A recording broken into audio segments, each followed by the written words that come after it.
Class 10th के प्यारे विद्यार्थी ध्यान दें। आज के इस वीडियो में आपको मनु भंडारी की साहित्यिक विशेषता के बारे में देखने वाले हैं।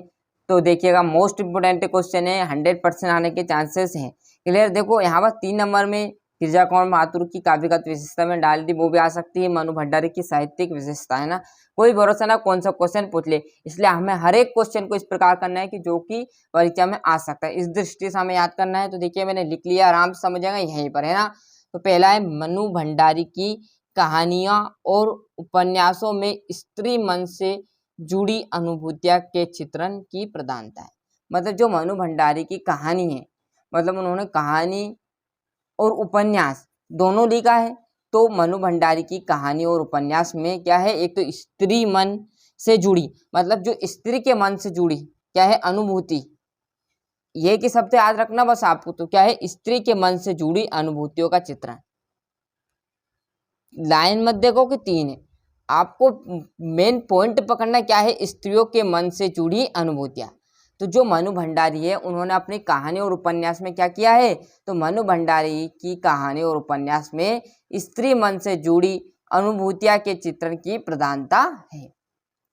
दूसरा है, इनकी रचना में भारतीय नारी के जीवन और उनकी विशेषताओं का प्रभावशाली वर्णन हुआ। देखो जस्ट पहला भी ऐसे था, क्या था, स्त्री के मन से जुड़ी अनुभूतियों का वास्तविक चित्रण।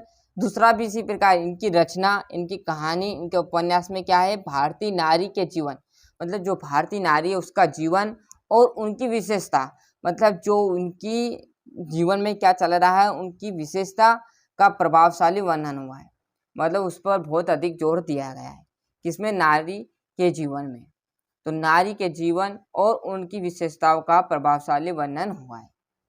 2 हो गए। तीसरा है, इन्होंने स्त्री स्वतंत्र व्यक्तित्व का आकलन भी अपनी रचना में प्रस्तुत किया। मतलब कैसे कि इन्होंने जो स्त्री स्वतंत्र, मतलब पहले स्त्री क्या करते थे, घर में ही रहती थी, क्लियर है, घर से बाहर नहीं निकलते थे, इसलिए क्या किया था इन्होंने स्त्री स्वतंत्र, मतलब स्त्री को स्वतंत्र करो भैया, है ना, व्यक्तित्व का आकलन भी अपनी रचनाओं में बताया था।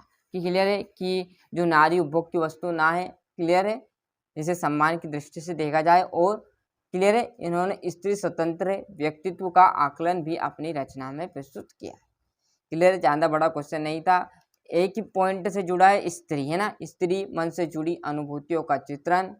दूसरा है, इनकी रचनाओं में नारी के जीवन और उनकी विशेषता का प्रभावशाली वर्णन हुआ। तीसरा है, स्त्री स्वतंत्र व्यक्तित्व आकलन भी अपनी रचना में प्रस्तुत किया है। क्लियर है, तो यहाँ से अच्छे से स्क्रीनशॉट ले लीजिए। मिलते हैं इसके अगले वीडियो में। अभी तक आपने चैनल को सब्सक्राइब नहीं किया है तो फटाफट हमारे चैनल को सब्सक्राइब कर लेना, साथ ही साथ नोटिफिकेशन ऑन करते चलिएगा। मिलते हैं इसके अगले वीडियो में। और अदर सब्जेक्ट के आप क्वेश्चन हैं वो डलेंगे, देखते रहिएगा, क्योंकि अदर सब्जेक्ट भी आप बढ़िया से तैयारी करोगे जब भी आपकी परसेंट सब सब्जेक्ट से मिलकर बनेगी, है ना। तो अभी तक आपने चैनल सब्सक्राइब नहीं किया तो फटाफट कर लीजिए और मिलते हैं इसके अगले वीडियो में। आज के